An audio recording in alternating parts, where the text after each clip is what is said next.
Alrighty, everyone. Thanks for coming by. This is your host, ID Jester. Welcome to all my Payoff Pitch fans. Hopefully, that's why you came by, is you're a Payoff Pitch fan and you wanted to check out what I've got going on.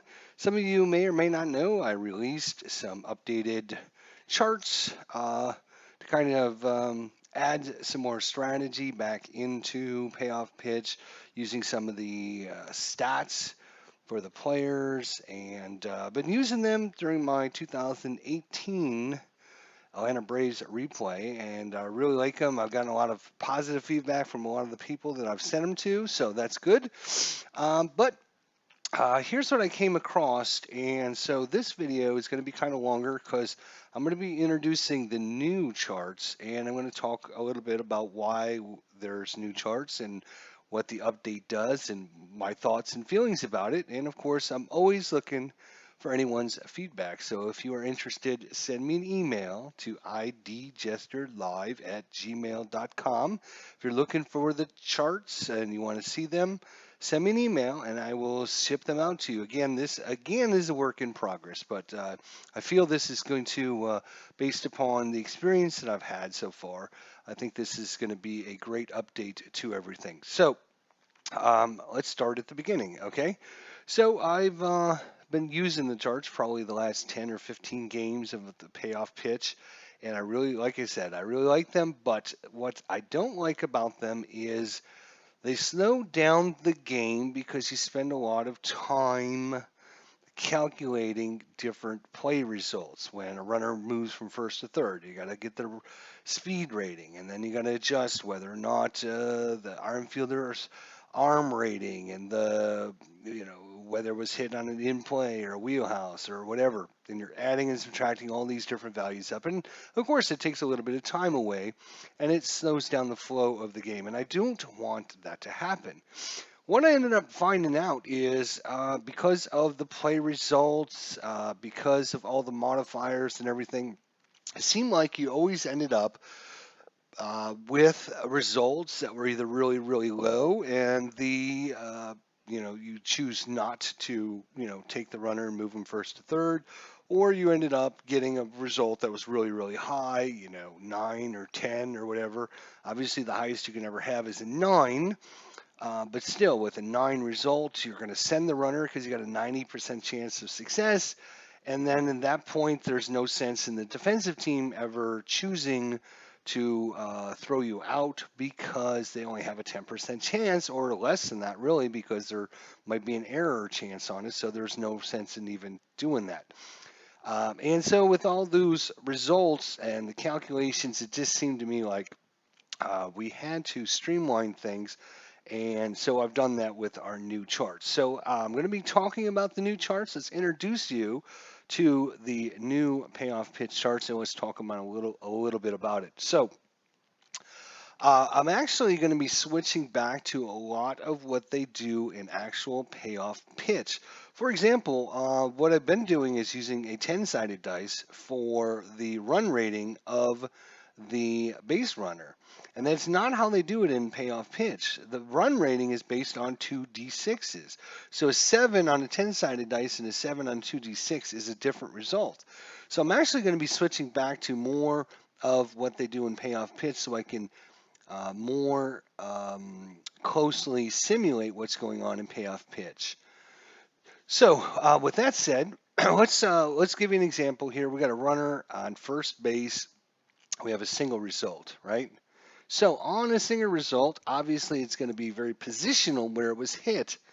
We're going to have auto results where you don't need to calculate anything up. So for example, if the ball was hit to right field, if the runner on first has a run rating of 6 or higher, they're going to make it first to third. No calculations needed, no extra time spent.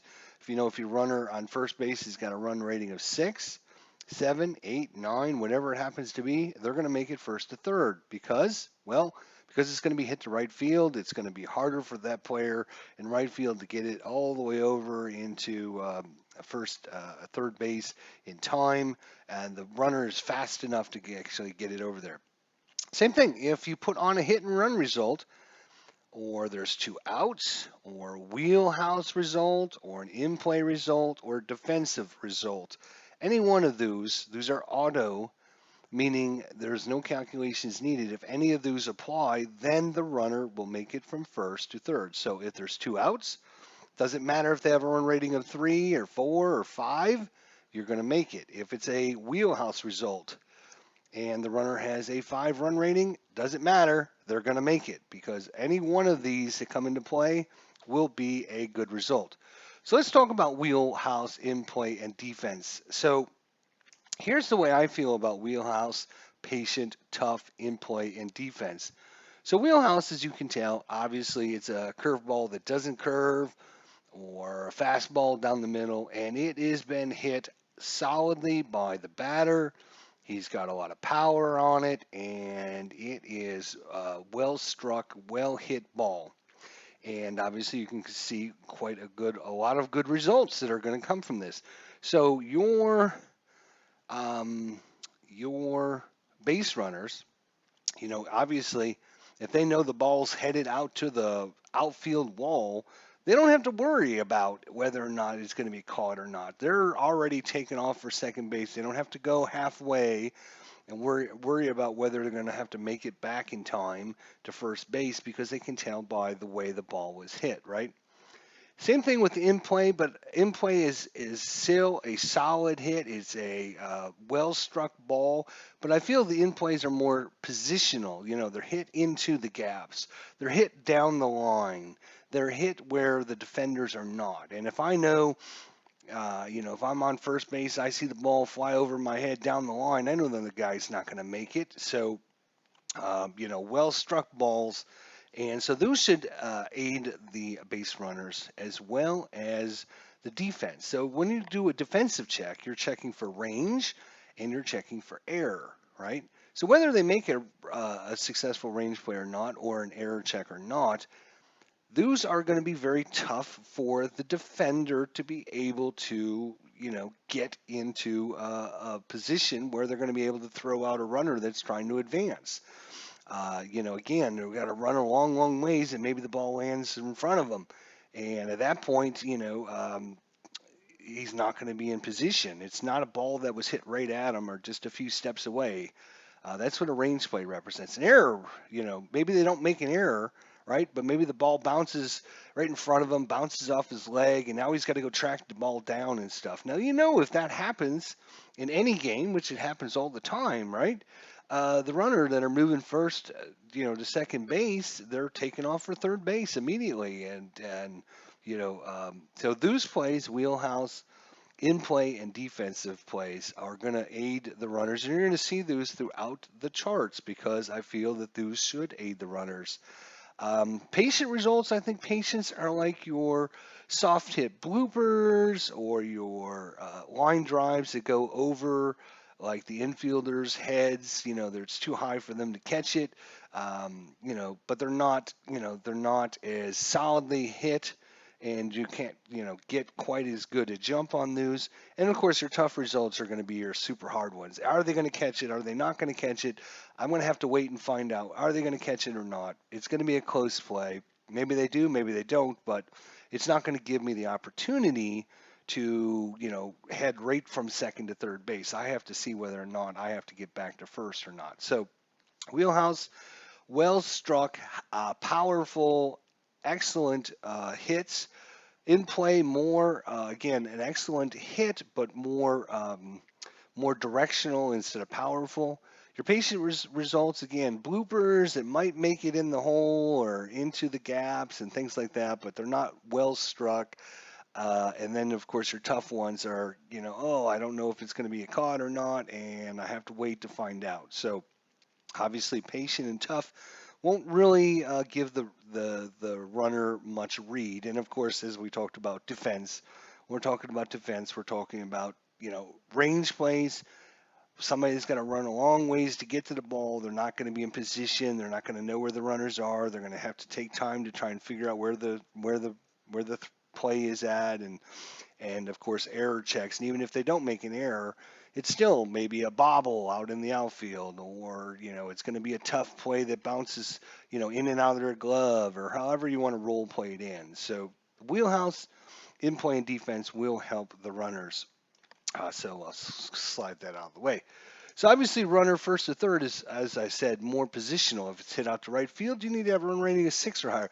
If it's hit to center field, 7 or higher. If it's hit to left field, 8 or higher. And everyone knows why. Obviously, it's closer to third base over here in left field than it is right fielder. So you have to be that much faster. But if any of these auto plays come into play, any one of them, then the runner will go. If they don't come into play, if none of these happen, then you have your choice, and we're going to actually be using the actual rule right on a playoff pitch. We're going to roll 2d6, and we're going to compare the total to the run rating and the fielder's arm. If the total is equal to or less than both, the runner is safe. If its total is greater than both, the runner is out. And if the total is greater than 1 and equal to or less than the other, then we're going to use this little chart down here at the bottom. So because the chart now makes it so that the defensive team might choose to try and throw out that runner because they got a halfway decent. When you only got a 10% chance of getting a runner out, there's no sense in throwing it.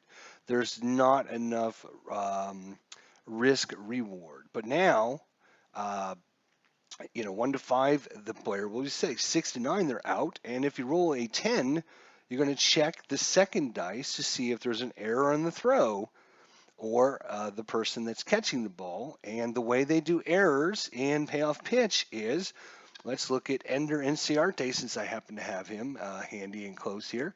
He's an error of 4. So the way they do errors in payoff pitch is if you roll higher than their error rating, then it's an error.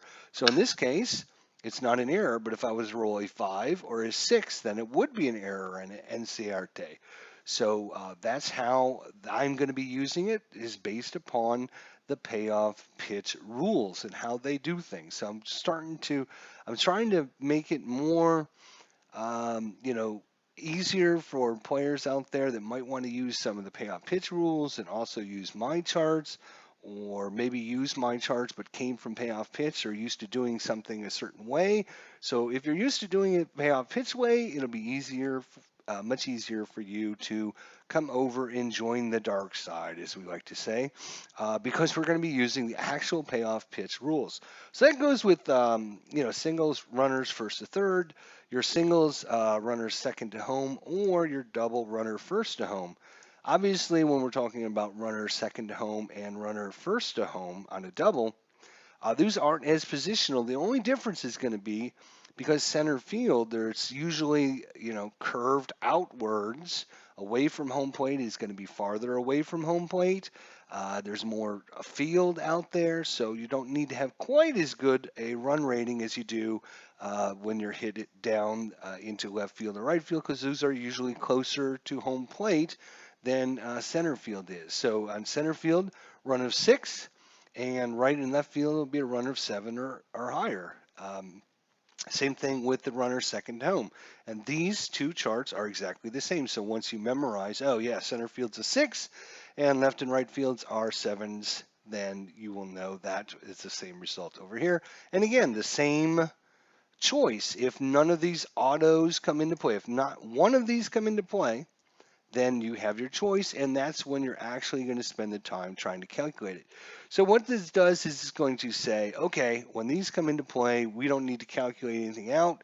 We can keep the flow of payoff pitch going, and we can just keep moving on. And I do not want this slowing down anything where you actually have to take a lot of time trying to calculate a bunch of results. When all I did was calculate results, and I was like, oh, well, that's a 90% chance. I'm going to send the runner. I'm not going to throw because there's no sense in me trying to throw you out. Or I got an 80% chance. I'm going to send the runner. Well, I'm not going to throw you out because I don't have a very good chance. Well, with this system here, we're going to easily, more than likely, I would say 8 out of 10 times, one of these auto plays will come into play, and you won't have to calculate anything out, which will make it much more streamlined. It'll make it much quicker and faster for you, and it'll keep the flow of payoff pitch, which is what I super want to do. And it'll also, using the payoff pitch rules, which are very familiar with a lot of people out there. I think that is going to be a good addition as well. And obviously, I'm trying to mimic or kind of uh, cooperate with the payoff pitch rules and using the same it's kind of the same way they do things. So that way you can mix and match anything that I have with the fast action cards or with the actual charts in payoff pitch. And then of course with the change here, it actually gives the defensive team some chance, some more strategy in whether or not they're going to throw out runners. We only have a 10% chance or less because obviously if you roll a 0, there's going to be an error chance, or maybe you only have a 20% chance. Nobody's going to risk it because the reward is not as good. And so this time, if you use this and you don't get a result that is greater than or equal to less than both, if you don't get an auto safe or an auto out, basically this is you're either going to get an auto safe, an auto out, or you're going to get a roll on the chart. And basically all I've done was take the payoff pitch chart and made it kind of streamlined it a little bit to make it a little easier to use without having to look it up, look up a chart. So let's give you a couple examples. Let's slide this out of the way and see if we can give you a couple examples here. So we have Joe Kelly pitching for the Boston Red Sox, and we have Michael Bourne up at the plate. Chris Davis is over here at, really? You decide to do that right now? Wow, seriously, that's super not cool. Chris Davis is at first base, and way over here is Mookie Betts. He's over there in right field. So we'll give you a couple examples here about what's going on. And of course, when I do that, it locks up my screen, my broadcast screen here. On my screen, it's actually locked up, but hopefully it's still going for you guys. So here we go. I'm going to give you a couple examples so we can just show you here, but now I can't actually see what I'm doing on there. So we're going to do an 8, and we're going to do a 49. There we go. All right, so Joe Kelly's pitching, Michael Bourne, boom, this is what we rolled. We rolled an 8 and a 49. 8 is tough. So tough, again, tough doesn't have any, don't you do that again on me. I will be very upset. Again, tough does not give us any bonuses, right? So we don't have to worry about that. It was a tough, and then it's a 49 off of Michael Bourne. We have tough 49. That is going to be a single. Now, the way I do singles is because it doesn't tell you was it hit to left field, was it done to right field, was it done to center field. What I do is I look at the colored 6-sided dice. 1 and 2 is left, 3 and 4 is center field, 5 and 6 is right field. So this is a single to right field, right?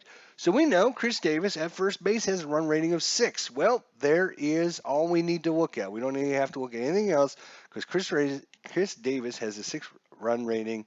He's going to make it first to third on the single to right field. No lookups, no modifiers, no questions asked whatsoever. It's in there, it's done, no problems, right? Obviously, if we put on a hit and run, same thing. It doesn't matter what his run rating is because if a single is hit, he's going to make it first to third on the hit and run. If there are 2 outs, he's going to automatically make it. Again, you don't need a combination of any of these.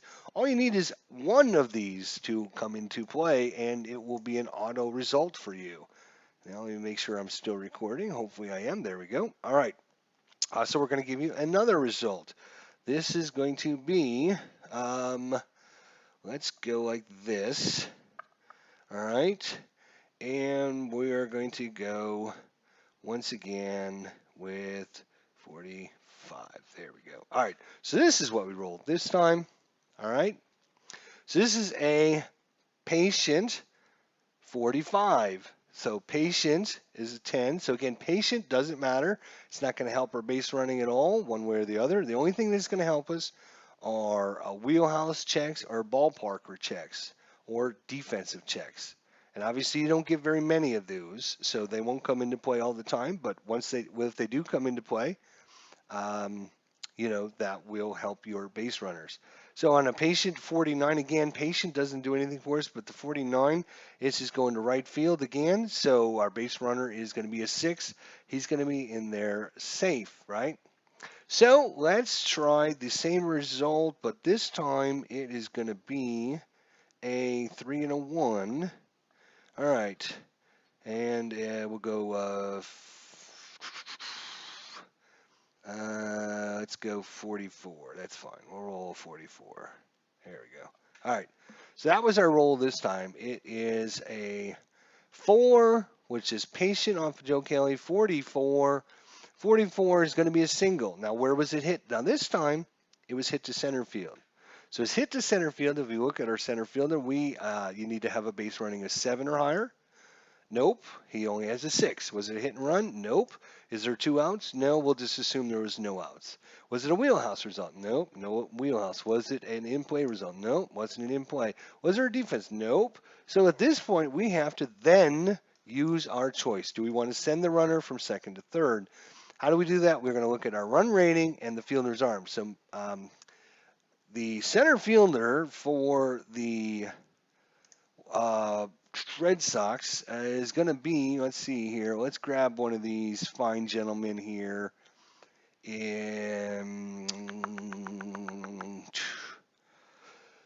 Center fielder, Andrew Benettini. There we go. Let's use Andrew Benettini.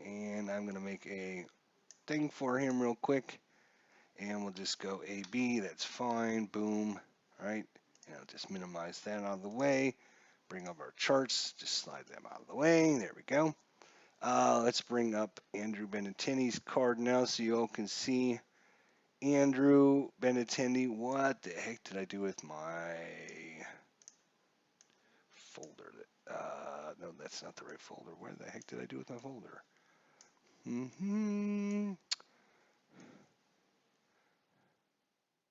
Seriously, I moved some stuff and now I can't find my folder that I have all my player cards.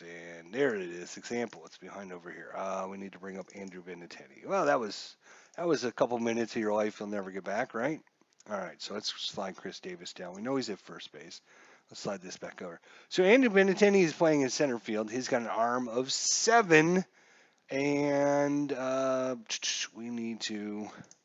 Michael Bourne was batting. Chris Davis is at first. Chris Davis has got a run rating of 6. So at that point, we're going to do the choice, and you can either try to send the runner from second to third, or you can just leave him at second. We're just going to say, well, we're going to take a shot at it and see what happens, right? So if we roll, again, equal to or less than both the arm rating and the run rating, then they're safe. So we need a 6 or less. Chris Davis is safe. If we roll higher than both results, a 7 and a 6, so if we roll an 8 or higher, he will be automatically out. If we roll anything between those two numbers, which is going to be a 7 and only a 7, then we will use the special extra chart down here to find out if he's safe or an out, right? So let's roll it and see. Here comes the throw. Benintendi from center field. Chris Davis, he's sliding into third. He is out. 6, 7, 8. That was a 6 and a 2. He's out because it's higher than both, right? So let's say the result was a 7. All right, so we'll say it was a 7. So it is higher than one of them, but not higher than both of them, okay? So you're going to use the second chart, right? 1 to 5, he's safe. 6 to 9, he's out. And a 10, you're going to check for the error, right? So at that point, we're going to roll these. We're going to roll these dice, and it's a 4. 1 to 5, he's safe, so he's safe, right? Well, let's say we rolled a 0 and a 5. There we go, 0 to 5. All right. So here comes the throw, and we roll, and it's a 0-5. In that case, when we roll a 0, all you're going to do is you're going to check the second dice, and it's going to find out whether, let's go, make it like, we'll make it a 0-8. There we go. All right, so we're going to check the second dice. If it's even, you're going to check who threw the ball. And if it's an odd, like say 0-5, then you're going to look at who was catching the ball, and you're going to check for an error on them. So we'll say it was a 0-8 because we actually have Benintendi's card up here, so it'd be easier for us. Look at Andrew Benintendi, he's got an error of 3. So we're going to roll a 6-sided dice, and of course I'm going through this slow, right? But if we roll higher than a 3, it'll be an error. Nope, it's a 1. It's in there. Perfect throw by Benintendi. He's out. Out of there. So that's as simple as it goes. Once you do it a couple times, you'll quickly and easily see how it's done. And again, on the throw, secondary runners can advance if you roll the 2d6 dice. Again, it's not going to be based on the 1d10 anymore. It's going to be based upon what payoff pitch uses. If we have a secondary runner, we would roll, and if it's less than or equal to their base running, then they're going to advance on the throw. Okay, so that's your base advancements. Pretty easy. Again, a lot of auto results are going to come into play. If they don't come into play, then you're going to have the choice. It's going to be pretty easy because you're going to only look at two things as opposed to trying to calculate a bunch of different results. All you're going to do is look at the run rating, and you're going to look at the arm, and then you're going to decide whether or not you're going to send them. If you send them, you roll the dice. If it's less than or equal to both of them, he's safe. If it's greater than both of them, they're out. And if it's between them, then you're going to roll again, and you're going to look and see if he's safe or out, or if there's an error on the play. Pretty simple stuff, but I think it's going to flow much better than trying to calculate every time up something. You're only going to be looking at two things, so it's going to be a lot quicker to look, and everything else, where it was hit, the speed of the runner, whether there was 2 outs, what kind of hit, if it's a wheelhouse or an in play or a defensive check, those are already ready to go for you, and you don't need to calculate these out. So there's that. If we look at steal bases, pretty similar to what we did before. You're going to get your steal rating based upon your A, B, C, D, E, and F. You're going to add or subtract your catcher's arm, and then you're going to add or subtract which base you're trying to steal. Obviously, if you're trying to steal home, you're -4, -2 if you're trying to steal third, and just 0 if you're trying to steal second. And then whether or not you're going to get a good jump or bad jump based upon the hold rating of the pitcher. And if you roll 10 or higher, you must go. And if you do a 12, then you're going to use the pickoff. And the pickoff is very similar to what we just looked at. You're going to look at the steal rating, right? Whatever your steal rating is, and the pitcher's hold rating. If the total is equal to or less than both, runner is back safe on the pickoff. If the total is greater than both, the runner is out. And if the total is greater than one rating or equal to or less than the other, then you're going to roll down here to find out if they're safe or out. So the same thing we do with the others. We're only going to use, instead of the run rating, we're going to be using the steal rating. And again, this will be very quick because you're only adding and subtracting one thing, the catcher's arm. You're not going to be adding and subtracting a whole bunch of different modifiers. It's just one thing. And you should know what your catcher's arm and your outfielder's arms are because you're going to be using those quite a bit, right? And then obviously these here are also represented down over here. So that's steal bases, pretty quick and easy there. Ground out advances, sacrifice flyouts, sacrifice bunts, and bunt for hits. Again, ground out advance is probably your most difficult one when it's a runner at first to second base. If it's less than or equal to both the pitcher and the batter's double play rating, then it's a double play. If it's higher than both, then it's out at first, and if it's not, then it's going to be out at second. When you hit it to third base, same kind of results are going to come into play on the ground out advance, right? If the ball is hit to first or second base, you're going to be able to go from second to third automatically. No calculations needed. If you have a run rating of 7 or higher and the ball was hit to shortstop, you can go second to third. If it was a hit and run situation, you can go second to third. If it's a wheel situation, you can go second to third and defense. But notice we did not do in play because, again, in play is more of a positional finding a hole. Well, you didn't find the hole because it's a ground out advance, right? So that's not going to come into play when you do a ground out advance. And then, of course, else is your choice. Again, you're going to compare the 2d6, and if the total of the lead runner's run rating is equal to or less, then the runner is safe, otherwise out.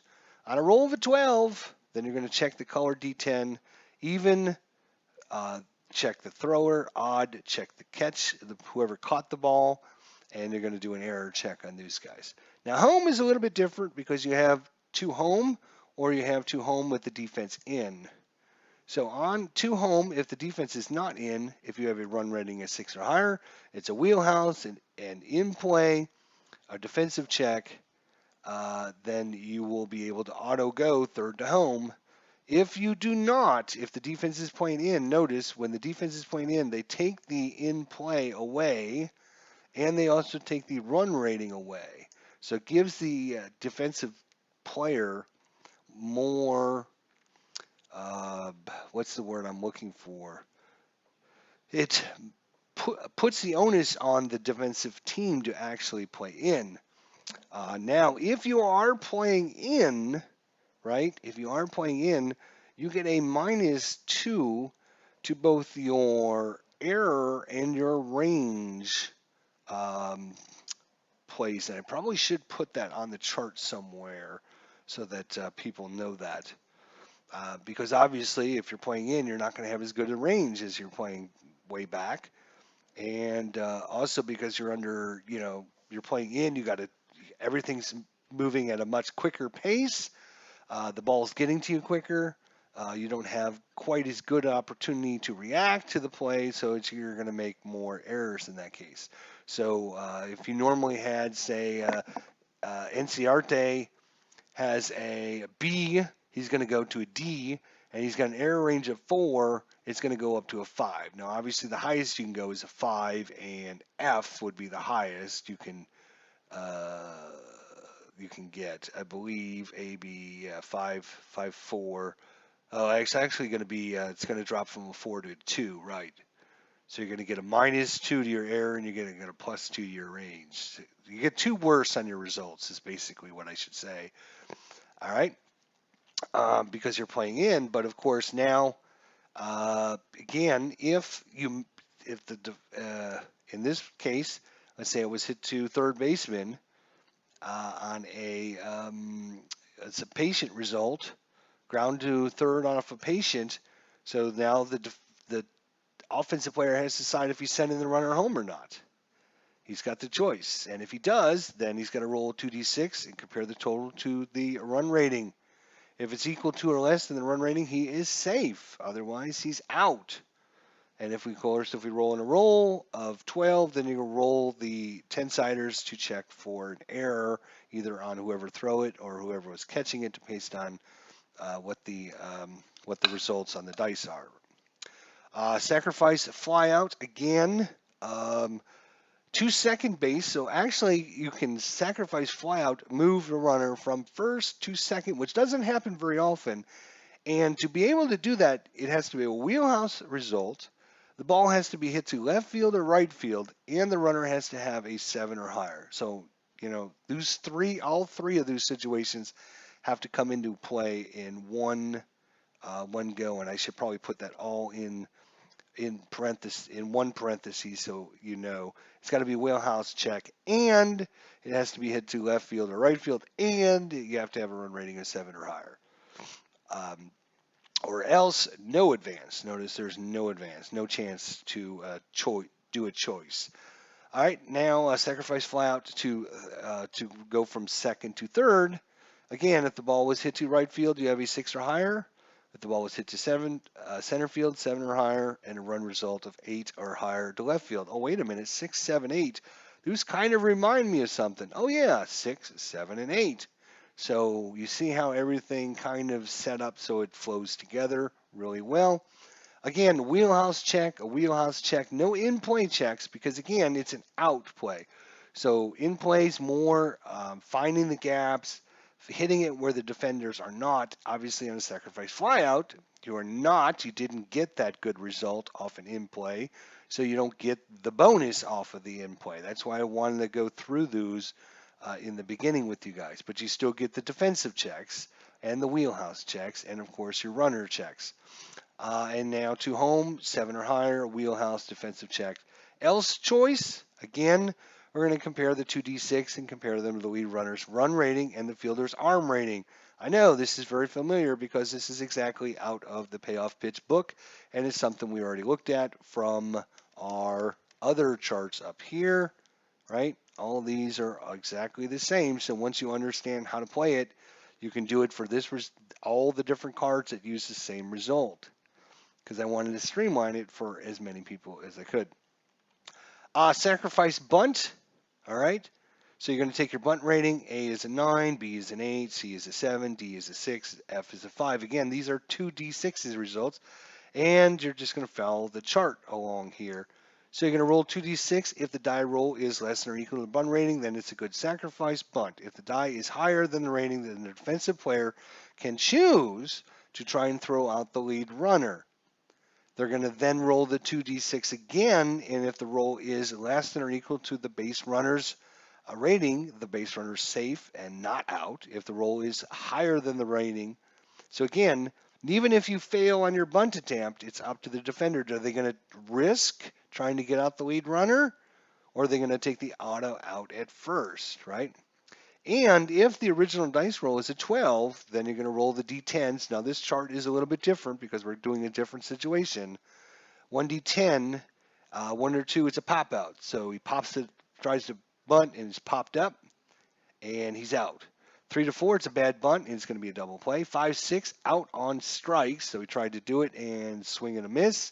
7 or 8, roll for an error on whoever is going to be the thrower, which again, you're going to look at the d6s to tell you that. And a 9 or 10, you're going to roll for an error on the player that is covering the base, not the catcher. This is the player that is receiving the throw. All right. And of course, if it's hit to a player that's in, they get a -2 to the rating. Again, just because you failed your bunt attempt, it's up to the defensive player whether or not they're going to choose to try and get out the lead runner. Of course, if you got a slow person on base, then they have a much better chance of trying to get them out, throwing them out. And bunt for hit, very similar to sacrifice bunt, same things, and pretty much the same results, although you're going to roll the 2d6 if the dice roll is less than or equal to the bunt rating. Then it's a good bunt. You're going to go to step 2. If the die roll is higher than your bunt rating, then you're out at first. All right. So you get a good bunt down, you got a chance. If you don't get a good bunt down, then you're out. So that's just simple. Step 2 is roll 2d6, and if your die roll is less than or equal to your run rating, then you're safe. If it's higher, you're out at first. If the original die roll is a 12, then you're going to check the color D10 for either the thrower or the person covering the base for an error, just like we've done it, on every other chart. It's the same thing. So once you do this a couple times, you're going to see it on every single chart done the same way. Again, we're doing things the way Payoff Pitch does it. 2d6 for the run ratings, right? And error checks is a d6. If you roll higher than their error rating, then it'll be an error. And we just, the 10-siders are only going to come into play to show you where, if a 0 comes up, then you're going to look at even. Oh, even's going to be the throw, whoever threw the ball. So we're going to check. The center fielder to see if they have an error. Enciarte, he's got an error of 4. Whoop.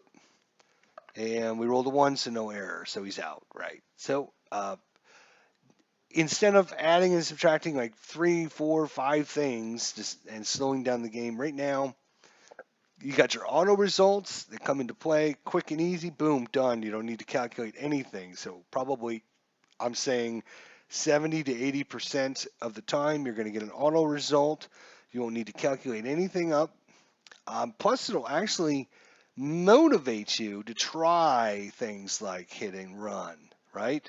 I don't hardly ever hit and run, but now if I got a slow runner on, it now gives me more motivation to do that than giving me a +2, because I know if I'm successful on a hit and run, then yes, I'm going to get that auto base automatically, right? So, and then that's why you do the hit and run, right? You have the slow runners and you're trying to stay out of the double plays, right? So there are other things that come into play by doing hit and runs. I hardly ever do them. I'm really bad about that. Al Red Sox fan, he does them all the time. Probably between me and him, we should get together and actually, you know, I should do more and he should do less, I guess. But anyways, hit and runs. Anytime there's two outs, again, two outs. If I know there's two outs, a lot of these charts will be very simple for me. Oh boy, I got a guy in second, there's two outs, and I get a single. Boom, he's automatically in. I don't need to look and calculate anything. I know he's in. He's good. It's done. Instead of giving them a +2 for this and a +1 for that and a -2 for this and blah, blah, blah. And the only time you really have to look anything up is when you're doing the choice, again, which you shouldn't do that often. And it's just going to be the run rating and the fielder's arm. There's only two ratings, so you don't have to try and calculate 5 or 6 things up, all to try and get, well, this is a +1, this is a -1, this is a +2, this is a -1. Let me catch, that's going to end up being what, a -1. You know, now it's just look at and again, we're using the actual payoff pitch rules. Again, I'm not using the payoff pitch chart. I'm just making it kind of streamlining it a little bit without having to do a chart.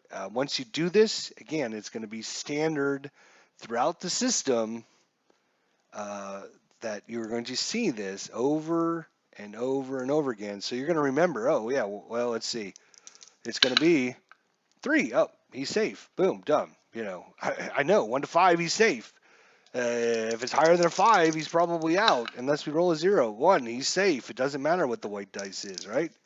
Is he safe? 7, he's out, right? So, I mean, if you do it like 5 times, you're going to know, well, yeah, 1 to 5 is safe. 6 to 9, he's out. If we roll a 0, and then we're going to check for errors, right? If you roll a 0, even is going to be the person who threw the ball. Odd's going to be whoever was trying to catch the ball. You're going to roll the 6-sided dice, whether you want to use the colored one or not. If it's higher than the player's rating, then it's an error.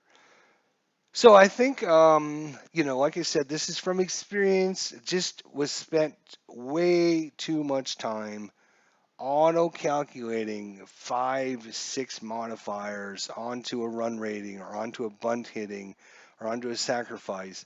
And I was just slowing the game down because you did it every single runner or, quite a, I would say 80% of the time, right? Unless you were up by 4 or 5 runs in the 8th inning, and then it was like, no, I'm not going to risk it, so I don't even want to calculate it up, right? So I just wanted to streamline things a little bit better. So I think this is definitely going to streamline things because a lot of the auto results are going to be in play, right? And if they don't come into play, that's when you actually are going to be, calculating things up. And we're going to be doing this in our next game, which will be game number, let me look, I think it's going to be game number 21 with the Braves. So if you want to see how this turns out, the last game we did against the Braves was game number 19. So game number 20, starting with the Atlanta Braves replay, 2018 replay of the Braves. Starting with game 20, we're going to be using this system. And we'll see. I haven't tested out. This is still a work in progress, but I feel that everything that I've made change-wise is going to super help everything. You're not going to need to write down every single solitary rating for every single player unless you want to. But you definitely, you want to know what the catcher's arm rating is. You want to know what the outfielder's arm ratings are. So you know pretty easily, Mookie Betts has got an arm of 5, and Andrew Benintendi's got a center fielder arm of 7. Well, obviously, it's going to be a lot easier to run against Andrew Benintendi than it is going to be to Mookie Betts. So, you're going to know these things by just looking at the stats on the actual player cards. So hopefully everyone will enjoy this. Again, if you want a copy of this, send me an email, idjesterlive, all one word, idjesterlive@gmail.com. I'll ship you out a copy. Again, this is a work in progress, and some of the numbers, maybe instead of a 7, it needs to be a 6. and maybe instead of a 6 it needs to be a 5, or maybe the steal rating instead of an A being an 8 should be a 9 instead. Some of the numbers might need to be adjusted up or down. Again, the in play results, or anytime it's a hit result, right? You're gonna get a result in play. You're gonna get that to give you a bonus. But those in play, because they're positional, are not going to come into play when you're getting out, when you're trying to sacrifice fly, or trying to get a ground out advance. Actually, ignore. Um, this one here is a little bit different because I had to put something in there. Because if this is not there, right? If the in play is not here, let me explain why I added the in play here. And maybe you can see how my genius in motion here, right? If I did not have the in play here, then the defense would never play in with a runner on base that was say a 4 or 5. Why would I ever play in? Because they don't get the auto result if they only have a 4 or 5 run rating, right? The only time I'd ever play in is when when they have a runner on that's a 6 or higher, because an in play is not there.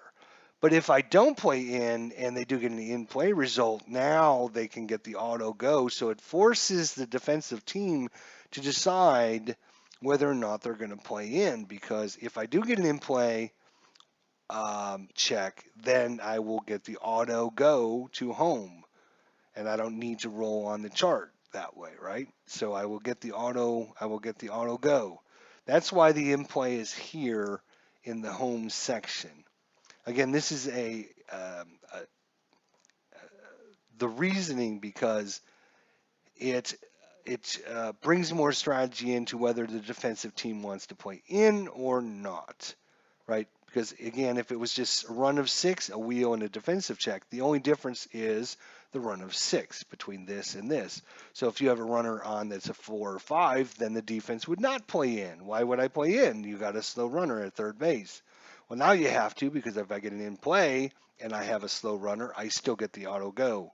So now it brings more strategy back to the defensive team, whether or not they're going to play in. So that's why the in play is in there, because some of you might say, well, you just said if it's out, you don't get the in play. Well, that comes into play because of this. Now, I might change the in play to, actually, what I might do is change that to one to patient, but then that's going to make things a little different because, uh, you know, it would be the only time we use the patient. So, yeah. So you can see why the employee is there. So it will probably stay like that. But of course, I'm looking for feedback, thoughts, and your help and suggestions on that. So yeah, I know this went a little bit long, but I wanted to kind of show you and explain to you. We're using the actual system built in, used pretty standard. Obviously, stealing bases is going to be different than this, so it's going to be a little bit different, and most of it has to do with the pickoff attempt, which you only do on a 12, right? It's either going to be safe or out, unless, of course, um, it's you got a B rater and you got an arm of 2. It's going to be a -1. So it's a 7 -1 is a 6. That easy to calculate. It shouldn't take you but literally 2 seconds to calculate that up, because you're only adding up 2 numbers now. You're not calculating 5 or 6 different things. Your ground out advances, your sacrifice flies out. Again, use these charts after about 3 games. I think you'll have, this one is pretty standard, right? If the ball is hit to the right side, runner's going to go from second to third. A lot of games use that. I think Stratomatic uses it. Inside Pitch doesn't, but they have more of a roll to see if they advance type thing. But a lot of baseball games, hit it to the right side, then you're going to advance the runner. If the ball's hit to shortstop, 7 or faster, you're going to make it to third.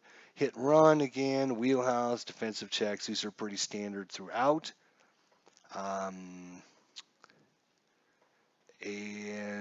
Let's see here. Yeah, notice the sacrifice fly out. You notice there's no in play here to home like there is over here. Because again, In play, if it's an out, it should be an out, except for when you're trying to go home from third.